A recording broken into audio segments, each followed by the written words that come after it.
오늘 말씀을 통해서 우리가 그리스도의 십자가를 자랑하다라는 주제로 함께 말씀을 나누도록 하겠습니다. 오늘 본문의 말씀은 갈라디아서 6장 14절 말씀입니다. 그러나 내게는 우리 주 예수 그리스도의 십자가 외에 결코 자랑할 것이 없으니 그리스도로 말미암아 세상이 나를 대하여 십자가에 못 박히고 내가 또한 세상을 대하여 그러하니라. 그럼 예수님의 십자가 외에는 결코 자랑할 것이 없다. 참 멋진 표현인 것을 보게 됩니다. 근데 궁금하겠죠. 왜 예수님의 십자가 외에 자랑할 것이 없을까? 왜 사도 바울은 이렇게 얘기했을까? 그럼 다른 것을 자랑할 수 없다는 겁니다. 그리스도 십자가 외에 결코 자랑할 것이 없다. 결국 예수님의 십자가밖에 자랑할 것이 없다는 것이죠. 그러면서 얘기하는 것이 그리스도로 말미암아 세상이 나를 대하여 십자가에 못 박히고 내가 또한 세상을 대하여 그러하니라. 세상과 나는 관계도 없고 구속한 주만 보입니다. 라고 찬양했던 그 찬양처럼 예수님으로 말미암아 그 십자가를 자랑할 수밖에 없는 것은 예수님으로 말미암아 내가 세상에 대해서 못 박혔다라는 것을 이 말씀 가운데서 말씀하고 있는 것입니다. 근데 이것이 참 멋있는 표현이지만 실제로 이것이 쉽지 않다라는 사실도 우리가 발견합니다. 그리고 왜 그렇게 사도 바울이 이야기할 수밖에 없었는지 한번 이런 말씀을 통해서 한번 더 궁금하게 되고 그럼 우리가 어떻게 해야 될까라는 계속 질문을 해볼 수밖에 없게 되는 그런 말씀인 것을 보게 됩니다. 그래서 우리가 이 말씀을 가지고 더 한번 깊이 더 한번 나갈 수 있는 시간을 한번 가져보도록 하겠습니다. 그리스도를 자랑하라. 우리가 자랑할 것은 아무것도 없고 진짜 예수님만 자랑해야 된다는 사실들을 좀 보게 됩니다. 고린도전서 1장 30절과 31절에 보면 너희는 하나님으로부터 나와서 그리스도 예수 안에 있고 예수는 하나님으로부터 나와서 우리에게 지혜와 의로움과 거룩함과 구원함이 되셨으니 기록된 바 자랑하는 자는 주 안에서 자랑하라 함과 같게 하려 함이라 됐습니다. 같게 한다는 거죠. 그러니까 주 안에서 자랑하라 함과 같게 한다는 겁니다. 결국 누구를 자랑하냐면 예수님을 자랑하는 것을. 그래서 사도 바울을 통해서 하나님께서 계속 우리에게 말씀하신 것은 사도 바울은 그리스도 십자가 외에는 난 자랑할 것이 없다라고 말씀하는 것을 보게 되는데 그 이유가 뭐냐면 예수님이 바로 우리에게 지혜가 되어주시고 예수님이 우리의 의로움이 되어주시고 예수님이 우리의 거룩함이 되시고 예수님이 바로 우리의 구원함이 되시다는 겁니다. 그러니까 자랑할 게 없는 거죠. 내가 뭘 노력해서 내가 뭘 해서 거룩해. 내가 뭐가 했기 때문에 구원받았어. 라고 우리를 높이고 싶은데 하나님 원하셨던 그 모습을 완성시킬 수 있는 것은 바로 예수님 외에는 예수님 믿었기 때문에 가능했다는 것. 예수님 외에는 아무것도 할 수 없다는 사실들. 그러니까 자랑하는 것이 예수님의 십자가라는 사실들을 보게 됩니다. 그러니까 여러분들 예수님을 통해서 내가 구원을 받았다는 것을 믿고 있는 사람이라면 계속 신앙의 올바른 성장은 뭐냐면 내가 점점 예수님을 더 자랑하는 겁니다. 그리고 신앙생활 하다 보면 예수님을 자랑하기보다는 잠깐만 이 시대는 자기를 높이는 그런 경향이 있습니다. 여러분 자기를 높이는 사람들은 여러분들 어떻게 보면 세상을 이길 수 없다라는 사실들을 보게 돼요. 그래서 여러분들 예수님을 높이는 것이 진정한 신앙생활의 모습인 것입니다. 그리고 진정한 신앙의 어떤 비밀을 깨닫는 삶의 모습이죠. 예수님이 바로 우리의 지혜, 우리의 의로움, 우리의 거룩함, 우리의 구원함, 우리의 모든 필요를 채워줄 수 있는 분이라는 사실들을 발견하는 것입니다. 이것이 바로 신앙의 진정한 성장의 모습인 것을 보게 되죠. 근데 왜 이렇게 사도 바울을 통해서 하나님께서 말씀하실 때 고린도전서 1장 18절 보면 십자가 도에는 나는 결코 자랑할 것이 없다라고 말씀하신 것을 보게 됩니다. 십자가 도가 바로 우리의 능력이 된다는 것을 말씀하고 있습니다. 그러니까 갈라디아 오늘 6장 14절 말씀처럼 내가 십자가 외에는 결코 자랑할 것이 없다는 거죠.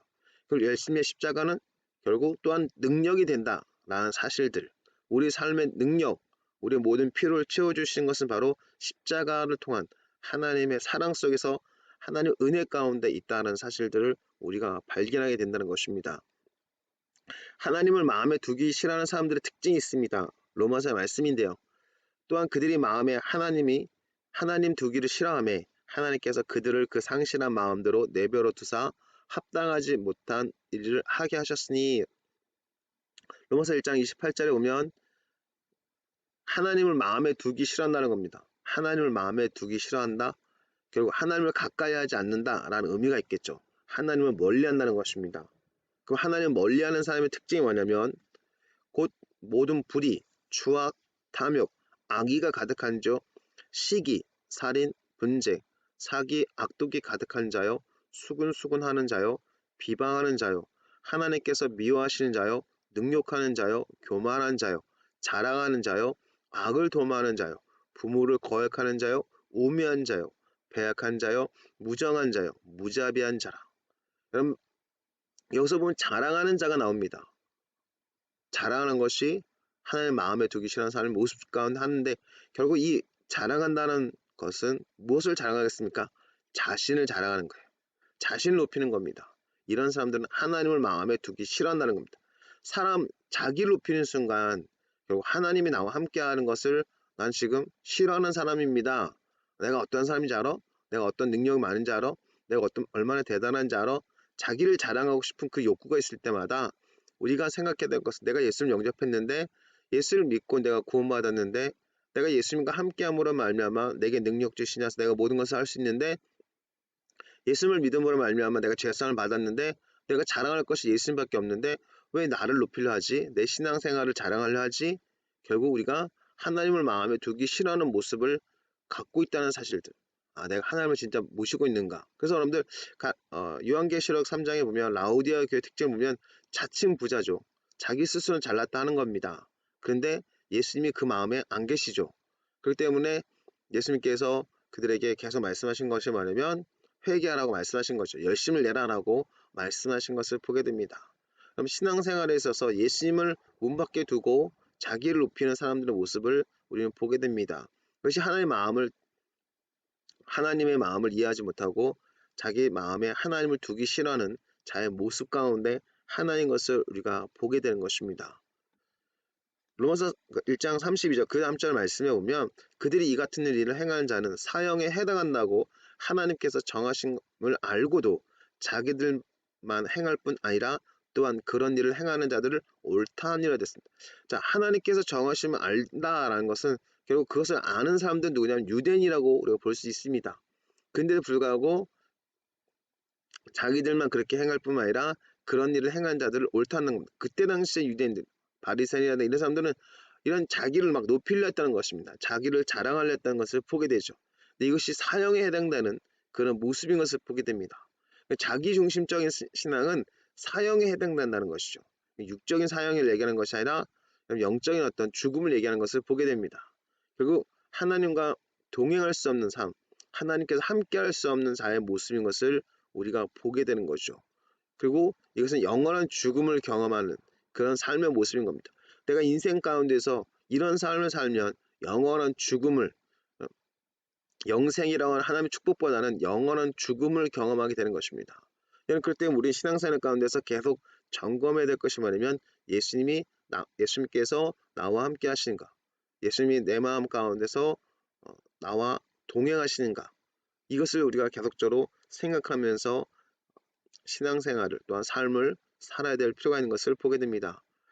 또한 육체의 일에 대해서 말을 하는데요.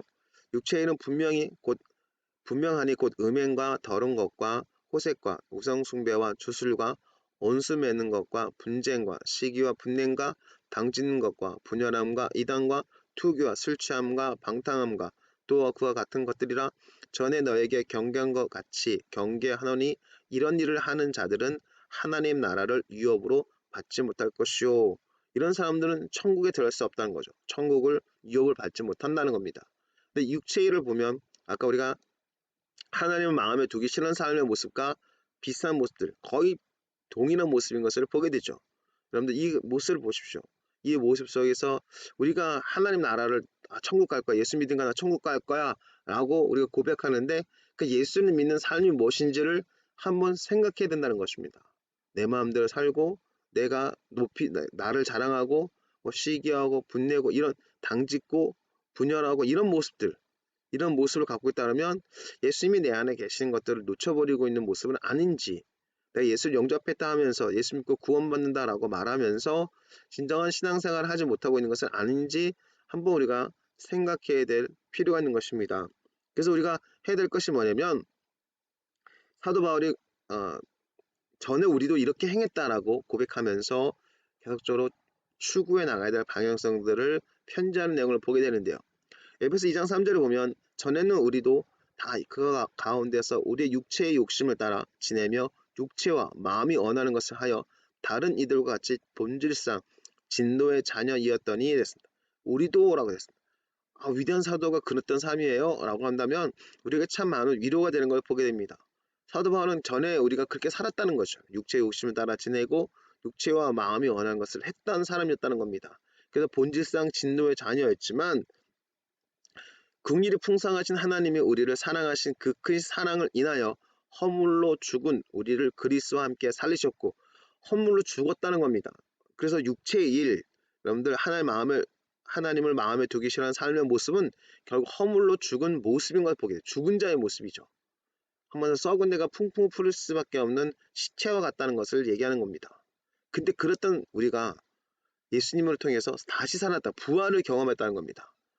긍휼이 풍성하신 하나님이 우리를 사랑하사 그 큰 사랑을 인하여 하나님이 우리에게 사랑을 베풀어 주셔서 우리가 그리스도와 함께 다시 살아났다는 겁니다.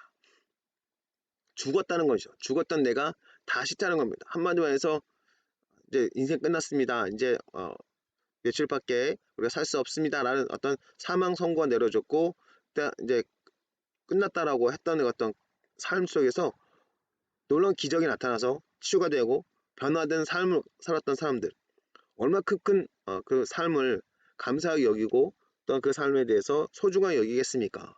근데 그보다 더한 허물로 죽은 우리가 예수님으로 말미암아 살아났어요. 그럼 여러분들 그렇게 살아난 사람들은 누굴 더 감사하겠습니까? 예수님을 감사하고 하나님께 감사하지 않겠습니까? 그러니까 이 모습 속에서 신앙생활을 한다면, 이걸 깨닫고 신앙생활을 한다면 내가 잘하는 것은 오로지 예수님밖에 없을 수밖에 없다는 거죠.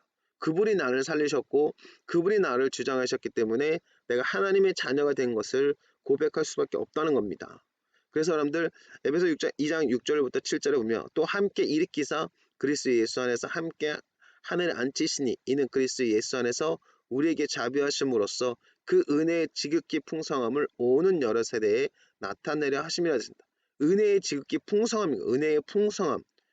풍성함은 우리 죽은 우리가 살아날 뿐만 아니라 우리가 왕 같은 자녀, 왕의 권세를 나타낼 수 있는 하나님의 보좌 우편에 있는 예수님의 그 자리에 우리를 앉혀주신, 예수님과 함께 앉혀주셨다는 겁니다. 왕의 권세를 나타낼 수 있는 삶이 되게 했다는 것입니다. 여러분들, 여러분 생각해 보십시오. 허물로 죽은 나를 살리신 것으로 끝나는 것이 아니라 살아난 우리를 왕으로서 이 땅을 통치할 수 있는 사람을 만드셨다는 겁니다. 이게 바로 은혜의 지극히 풍성함이에요. 그러니까 여러분들 생각해 보십시오. 가난해가지고 아무것도 없는 사람을 그냥 취직시켜줬는데 취직을 시켜준 것뿐만 아니라 이 사람을 사장으로 높였어요. 그러면 이 사람이 진짜 깨어난 사람이라면 그렇게 해준 그분을 얼마나, 자기를 이렇게 살려주고 자기를 사장으로 앉히신 그 사람, 그분을 얼마나 존경하겠습니까? 그분께 얼마나 감사하겠습니까? 마치 이런 모습 속으로 우리가 진짜 아무것도 아닌데 허물로 죽은 우리인데 우리를 또 살려주실 뿐만 아니라 또 우리가 예수님 안에서 함께 하늘에 앉혀진 사람이 되었다는 것을 생각해 보십시오. 얼마나 감사하겠습니까? 그러니까 잘하는 것이 예수님의 십자가밖에 없다는 것이에요. 이게 제대로 된 신앙의 모습이라는 겁니다. 근데 여러분들 그렇게 살려주고 또 사장까지 앉혔는데 막 욕심이 나는 거예요. 자기가 모든 전 재산을 다 뺏고 싶은 거예요. 그러면 어떻겠습니까? 망하는 거죠. 예, 그 사람은 그 감사하지도 않을 뿐만 아니라 그 사장의 위치에서 쫓겨날 수밖에 없게 된 겁니다. 여러분, 많은 사람들이, 신앙인들이 예수님을 믿고 구원받았습니다 얘기를 하는데, 내가 어떤 신앙을 하고 내가 얼마나 대단한 자니, 자기를 막 나타내려는 그런 경향이 있다는 겁니다. 근데 하나님 보시기 얼마나 답답하겠습니까? 아니, 하나님의 사랑 속에 살아나게 했는데 그래가지고 하나님께 영광 돌리고 하나님께 감사하는 것이 아니라 자기를 높이고 있다는 것. 그래서 여러분들 신앙생활에서 진짜 자기를 높이고 자기를 잘하는 것은 백해무익입니다. 근데 시대가 이러니까, 우리가 사는 시대가 이러니까 그 시대를 따라가려는 경향이 있다는 겁니다. 근데 우리는 시대를 따라가는 사람이 아니라 하나님을 따라가는 사람이고 예수 그리스도와 함께하는 사람입니다. 그래서 성령의 인도를 따르는 삶은 결국 예수 그리스도를 자랑하고 하나님께 영광을 돌리고 하나님께 감사하는 삶이라는 사실들, 이것이 바로 진정한 신앙의 모습인 것입니다. 그렇기 때문에 여러분들 사도 바울은 그리스도의 십자가 외에는 자랑할 것이 없다는 거 말씀드릴 수밖에 없다는 거죠. 그래서 사도 바울은 계속 권면하는 겁니다. 주 안에서 자랑하라. 그때 너희는 그리스도 밖에 있었고 이스라엘 나라 밖에 사람이라. 약속의 언약들에 대한 외인이요 세상에는 소망이 없고 하나님도 없는 자이더니 이제는 전에 멀리 있던 너희가 그리스도 예수 안에서 그리스도의 피로 가까워졌느니라 됐습니다. 좀 에베소 2장 11절 보면 좀 생각 좀 하라는 거죠. 생각해봐라. 너희가 진짜 그리스도 밖에 있었던 사람이었고 이스라엘 나라 밖에 사람이었지만 예수님의 피로 말미암아 예수 그리스도 안에서 가까워졌다는 것입니다. 그러니까 예수님 외에는 자랑할 것이 없다는 것이죠. 그래서 여러분들 고린도후서 10장 17절부터 18절에 보면 자랑하는 자는 주 안에서 자랑할지라 옳다 인정을 받는 자는 자기를 칭찬하는 자가 아니요 오직 주께서 칭찬하시는 자니라 됐습니다. 그러니까 여러분들 자랑하는 사람은 주 안에서 자랑합니다. 그 주 안에서 진정 자랑하는 사람들은 뭘 자랑하겠습니까? 진짜 깨달은 사람이라면 예수님의 십자가 외에는 자랑할 것이 없는 겁니다. 나이는 안 된 것은 주님의 은혜인 거죠. 그러니까 여러분들 사도 바울을 통해서 하나님께서 계속 교회들 가운데 편지를 쓰게 하셨을 때 그 내용을 보면 자기를 높이는 것보다는 예수님을 더 자랑하고 예수님을 더 증언하는 모습이 있다는 것입니다. 인간으로서 가장 최고의 축복이 뭐냐? 만드신 하나님을 찬양하고 그 사랑을 베푸신 주님을 자랑하는 것입니다. 그리고 성령의 인도를 따르는 것이죠. 여러분 이것만큼 강력한 어떤 축복이 없습니다. 근데 많은 사람들은 이것이 축복이라 생각하지 못하는 거죠. 근데 그런 축복을 놓쳐버린 이유가 뭐냐면 자기 중심적이기 때문이었습니다. 당연하다 생각하는 거예요. 이게 하나님의 사랑과 예수님의 그 은혜와 성령의 교통하심이 그냥 당연하다 생각하는 겁니다. 여러분들 나 같은 죄인이 살리신 주님의 은혜 그리고 그 하나님의 사랑과 또 그 하나님의 사랑을 경험하다 성령의 교통하심을 우리가 경험해 나가는 것, 이것이 엄청난 축복이라는 사실들을 우리가 깨닫는다면 예수님의 십자가 외에는 결코 우리가 자랑할 것이 없게 되는 것입니다. 여러분들 신앙생활하면서 갈등할 때마다 여러분들 우리가 돌아봐야 될 것은 말이면 예수님의 십자가 외에는 내가 자랑할 것이 없다. 나 같은 죄인 살리신 주님의 은혜 고맙고 내가 더 타락할 수밖에 없고 더 나약할 수밖에 없고 더 부족할 수밖에 없지만 예수 그리스도를 믿음으로 말미암아 내가 하나님께 기도할 수 있는 사람이 되고 나의 궁극적 모습은 그리스도와 같이 그리스도와 함께 하나님의 보좌 우편에서 왕 같은 권세를 나타낼 수 있는 나라와 제사장의 사명을 주님께서 주셨다는 삶, 그 사명을 통해서 담대하게 일어나는 그리고 상황과 환경 가운데 낭망하고 좌절하는 것이 아니라 우리가 안에 주신 예수님을 더 자랑하고 예수님께 더 집중함을 통해서 우리는 이렇게 살기가 끝나는 것이 아니라 우리는 반드시 승리할 뿐만 아니라 더 승리하고 하나님 나라를 이 땅에 나타낼 수 있는 사람으로 모든 이름이 예수님 앞에 무릎 꿇는 그 놀라운 사명을 나타낼 수 있는 그런 사명의 부르심으로 우리가 완성할 수 있는 그런 진정한 믿음의 축복을 받는 사람이라는 것을 우리가 기억했으면 좋겠습니다.